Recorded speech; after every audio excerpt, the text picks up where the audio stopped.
Nos últimos vídeos eu trouxe aqui para vocês a teoria sobre as sapatas, que é um tipo de fundação rasa, a gente viu a geometria, viu como faz o dimensionamento, e hoje a gente vai ver outro tipo de fundação, que são os blocos sobre estacas. Então vamos lá? Mas antes de começarmos, deixa eu me apresentar. Meu nome é Vitor, sou engenheiro civil formado pela Faculdade de Engenharia Civil, Arquitetura e Urbanismo da Unicamp.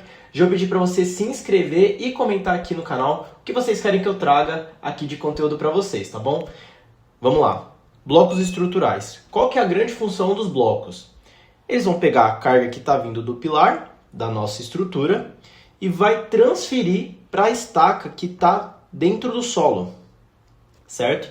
Então, basicamente, faz essa transferência da carga do pilar para a estaca. Aqui eu trouxe um exemplo de obra, né, de como que é esse bloco, né, até com os arranques que a gente vê do pilar aqui prontos para receberem os ferros do pilar. E qual que é o grande ponto do bloco que a gente precisa se atentar quando a gente está falando sobre esse tipo de fundação? A ruína do bloco vai se dar pelo fendilhamento do concreto. O que é o fendilhamento? São fissuras causadas por tensões internas que fazem o concreto abrir. Então pensa no seguinte, a gente vai comprimir muito esse concreto, vai ter uma compressão excessiva devido à carga do pilar. E é como se fosse um efeito de Poisson. Então, conforme a gente comprime em uma direção, a outra direção tende a tracionar, tende a se expandir. E é isso que significa o concreto abrir. Então, é esse fenômeno que a gente está preocupado quando a gente faz a armação do bloco. E essas tensões são causadas por compressão concentrada, que foi o que eu expliquei do pilar. Beleza? Então, vamos separar agora esse vídeo em duas partes. Eu vou falar primeiro sobre a geometria do bloco, como que a gente define a altura, comprimento. Em seguida, a gente fala sobre o dimensionamento e as armaduras desse elemento estrutural. Primeiro ponto sobre a geometria. Em planta, o contorno do bloco deve acompanhar o contorno das estacas, envolvendo pelo menos 15 centímetros entre a face do bloco e a face de cada estaca. Então, vamos ver esse exemplo aqui da esquerda. A gente tem um bloco de duas estacas, certo? E da face da estaca até a face do bloco sempre vai ter 15 centímetros em todas as direções. Assim a gente garante que a estaca vai estar bem envolvida e vai conseguir receber os esforços do pilar, tá? No bloco de 3 estacas, a mesma coisa. Todas as distâncias da face do pilar, ou melhor, da face da estaca até a face do bloco, tem que ter pelo menos 15 centímetros, tá bom? Segundo ponto, as estacas devem estar embutidas pelo menos 5 centímetros dentro do bloco. Então você não vai ver, geralmente você não vai ver estacas que estão faceadas com o bloco. Ela sempre vai estar entrando pelo menos 5 centímetros, que é o que a norma pede para os blocos estruturais, tá? Próximo ponto. A distância entre as estacas deve ser maior ou igual a 2,5 vezes o diâmetro da estaca, se ela for pré-moldada. Então, se a estaca for pré-moldada, a distância entre as estacas tem que ser pelo menos 2,5 vezes esse diâmetro. Se elas forem moldadas em loco, a gente vai usar o valor de 3 vezes o diâmetro da estaca. Então, a distância entre as estacas vai ser pelo menos 3 vezes o diâmetro. Próximo ponto. A altura do bloco é função do comprimento de ancoragem das barras do pilar, dos ferros que estão vindo do pilar, e também pelo ângulo de bielamento, que deve estar entre 45 e 55 graus, que é um valor normativo. Assim como nas sapatas, né? Porque nas sapatas a gente também tinha que se preocupar com os ferros que estavam vindo do pilar, porque eles precisam ser ancorados. Então, a altura útil para poder... Bom, a altura útil do bloco, para a gente poder definir o H, tem que ser maior ou igual a 0,7 vezes o comprimento básico de ancoragem dos ferros do pilar. E aqui já está considerando o gancho, porque a gente consegue poupar alguns centímetros. E além disso, esse ângulo que tem aqui, ele tem que ser entre 45 graus e 55 graus. Se tiver nesse intervalo e respeitando essa altura útil, a gente pode criar essa altura para o bloco. Então, outro ponto semelhante à das sapatas também é que a altura H ela vai definir se o bloco vai ser rígido ou flexível. Se ele for rígido, que é o que eu vou tratar aqui nessa aula, a gente pode usar os métodos de dimensionamento que estão em norma. E para isso acontecer, a gente tem que respeitar as duas condições. A altura tem que ser maior ou igual ao lado da sapata menos o lado do pilar, dividido por 3, e na outra direção a mesma coisa, comprimento do bloco menos o comprimento do pilar. Show de bola, já falamos aqui sobre a geometria, espero que tenha ficado claro, qualquer coisa podem comentar aí, tirar as dúvidas que eu respondo vocês, e vamos falar sobre o dimensionamento. A princípio, para a gente poder dimensionar os blocos de 2, 3, quantas estacas forem, a gente vai usar o modelo de biela tirante desenvolvido por Blevaux, tá? Exceto para o bloco de uma estaca. De uma estaca vai ter outra maneira de calcular, mas a gente tem que saber que tem esse sistema biela tirante. O que é a biela? A biela vai ser o concreto que vai estar sendo comprimido e sofrendo o fendilhamento. Tá? E o tirante? Ele vai ser o aço que está tracionando na base do bloco, assim como se fosse uma viga, por exemplo. E aí, as bielas e tirantes, elas vão estar conectadas por nós. E isso faz com que se torne uma treliça isostática. Aqui no desenho vai ficar um pouco mais claro. Aqui onde eu estou circulando, a gente tem as bielas, que é a parte do concreto que está sendo esmagado e sofrendo fendilhamento. Aqui a gente tem o tirante, faz parte do aço, o aço que é o nosso tirante. E eles vão estar conectados por esses nós, que é bem no encontro com a estaca, certo? Quando ela é embutida no bloco. Vamos ver agora as armações para a gente poder dimensionar essa biela e esse tirante. Então, para a biela, a gente vai colocar os estribos horizontais para poder conter o fendilhamento, porque ele amarra o concreto. É como se ele impedisse que o concreto abrisse. O tirante... Engasguei. O tirante são as barras de flexão, que é responsável pelo equilíbrio dos nós, tá? Assim como a gente vê na viga. A gente vai ter armaduras complementares, como por exemplo os estribos verticais e a armadura de pele. Na face superior do bloco, a gente vai ter os porta-estribos. E em casos que a distância entre as estacas for maior que 3 vezes o diâmetro, a gente precisa prever uma armadura de suspensão, que eu também vou ensinar a calcular. E aqui eu deixei uma imagem do bloco, né, de como que todas essas armações se conectam. E é incrível, né, que parece uma gaiola. Fica até confuso de entender o que é armação, o que é qual aqui, mas é dessa maneira que fica ao final de montar, depois que você monta todas as armações em obra. Vamos ver então como funciona a armação para o bloco de uma estaca. Lembrando que aqui não vai ter o modelo de biela e tirante porque o bloco é muito curto. Então, a gente vai se preocupar com o fendilhamento, né, propriamente dito, e vamos trabalhar com estribos para poder resistir a essa tensão, tanto o estribo horizontal e também os estribos verticais. Então, qual que é a carga que a gente tem que usar para poder dimensionar? A carga vai ser dada por 0,25 da carga do pilar. Então, se está chegando 1.000 toneladas no bloco, nossa, 1.000 toneladas é muita coisa, mas está chegando 1.000 toneladas no bloco, a gente vai usar 250, que é 1/4. Para calcular a área do estribo horizontal, a gente vai pegar essa carga e vai dividir pela tensão do escoamento do aço. Tranquilo, assim a gente vai descobrir a armadura necessária. E para poder descobrir a armadura do estribo vertical, a gente faz 0,075 vezes o comprimento do bloco. E aí o espaçamento a gente tem que adotar um valor máximo de 15 centímetros ou de 0,5 vezes a área da estaca. Tranquilo, né? Bloco de uma estaca, simplesmente isso. Vamos para o bloco de 2 estacas.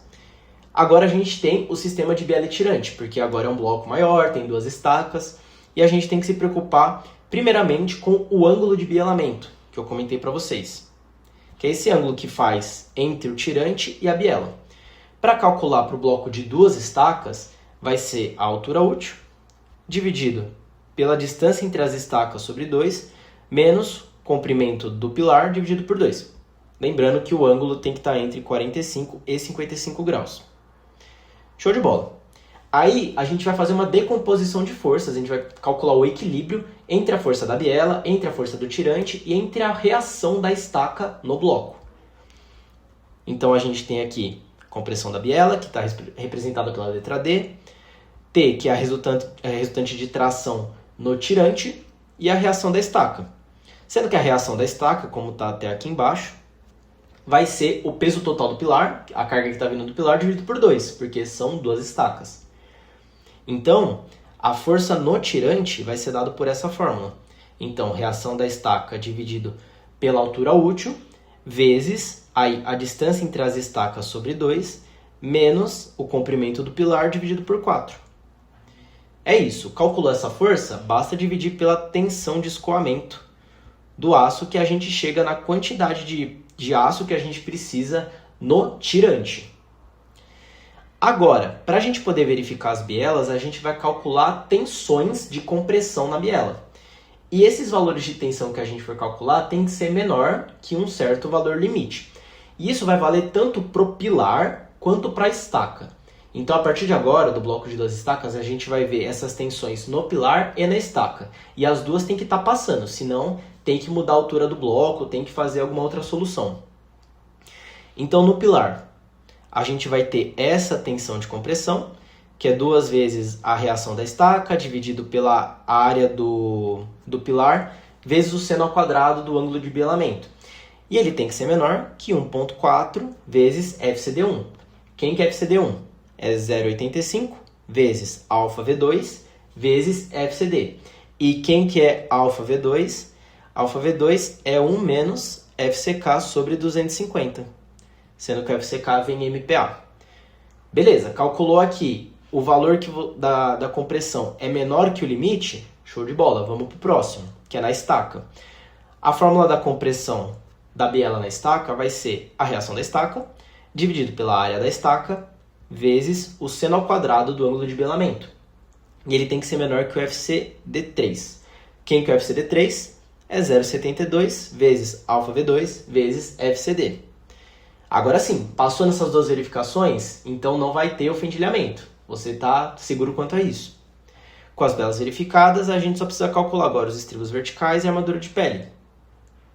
Como que calcula o estribo vertical? Aqui na esquerda. A gente vai ter, igual na fórmula para uma estaca, bloco de uma estaca, 0,075 vezes o comprimento do bloco, ou, aí você escolhe qual que dá maior, né, a favor da segurança, 1/5 da armação do tirante. E aí você já está atendendo o estribo vertical. E a armadura de pele, ela vai ser dada por 0,1% da base vezes a altura do seu bloco. Show de bola! E aí tem o porta-estribo, como eu comentei para vocês, que vai simplesmente apoiar os estribos. Você pode utilizar FID 10 quando a carga máxima da estaca for menor que 50 toneladas, ou você usa bitola de 12,5 se a carga que a estaca suportar for maior que 50 toneladas, tá bom? E o espaçamento tem que ser menor que 20 centímetros. E caso precise de armadura de suspensão, que a gente comentou agora há pouco, a gente pode calcular usando essa fórmula aqui, que é dada pelo P, que é a carga que está vindo do pilar, dividido por 1,5 vezes N vezes FYD, sendo N o número de estacas. Show de bola? Agora a gente já pode ir para o bloco de 3 estacas e vocês vão ver que o raciocínio vai se repetir do que a gente viu no bloco de 2 estacas para o de 3 estacas. Só vai mudar a geometria, né? Como que é calculada o ângulo de belamento, esse tipo de coisa. Então, agora o ângulo de inclinação da biela, o ângulo de belamento, vai ser dado pela altura útil, dividido por L vezes raiz de 3, dividido por 3, menos 0,3 vezes AM. E esse AM aqui, ele vai ser a menor dimensão do pilar, tá bom? Aí beleza, tem que estar entre 45 e 55 graus. E aí a força no tirante, a força T, é dada pela reação da estaca dividido pela altura útil, vezes o comprimento entre estacas, vezes raiz de 3 sobre 3, menos 0,3, vezes o menor comprimento do pilar. Agora vamos verificar as bielas. Agora, para o pilar, a gente vai usar aqui 3 vezes a reação da estaca, porque são 3 estacas, dividido pela área do pilar, vezes seno ao quadrado do ângulo de belamento, igual como a gente viu no bloco de 2 estacas. E tem que ser menor que 1,75 vezes FCD1. Aí o FCD1, 0,85 vezes αV2 vezes FCD. E na estaca, a fórmula é a mesma do que a gente viu no bloco de 2 estacas e tem que ser menor que FCD3. FCD3, 0,72 vezes αV2 vezes FCD. Beleza? E aí, a armação dos tirantes. Aqui tem um pequeno detalhe que vai mudar em comparação ao bloco de 2 estacas. E vocês vão entender o porquê.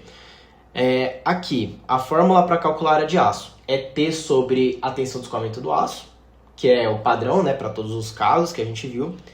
Só que, se a gente for dimensionar as barras de aço nesse formato chamado de lados, em que a gente conecta as estacas com as barras do tirante, a gente precisa trocar o valor de T, né, por T'. E aí o T' é calculado por T vezes raiz de 3 sobre 3, por conta da geometria.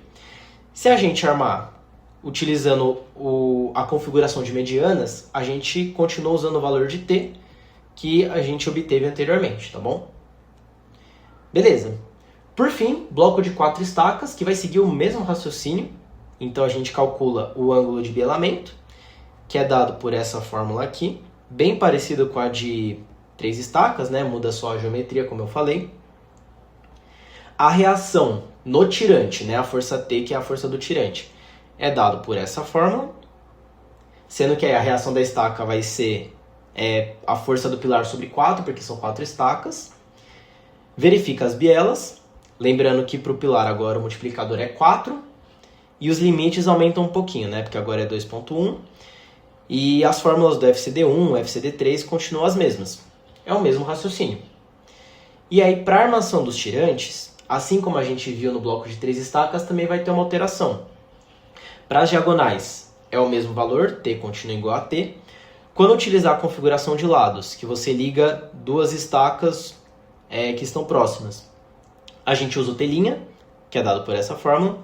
E se a gente utilizar a configuração de malha, que também é possível, a gente precisa majorar o valor de T para 1,25. Então 1,25 vezes T para usar esse novo T'. Porque a eficiência da malha é 80% das outras. Então, como tem essa penalização, a gente precisa aumentar a força do dimensionamento, a força no tirante. Ufa, é isso, pessoal. Espero que tenham entendido a teoria sobre blocos. Eu vou trazer em breve algum vídeo mostrando algum exercício resolvido. E espero que tenham gostado. Se inscrevam no canal, deixe o gostei, comente o que vocês querem ver aqui, que eu quero ajudar vocês. E no mais é isso. Até mais.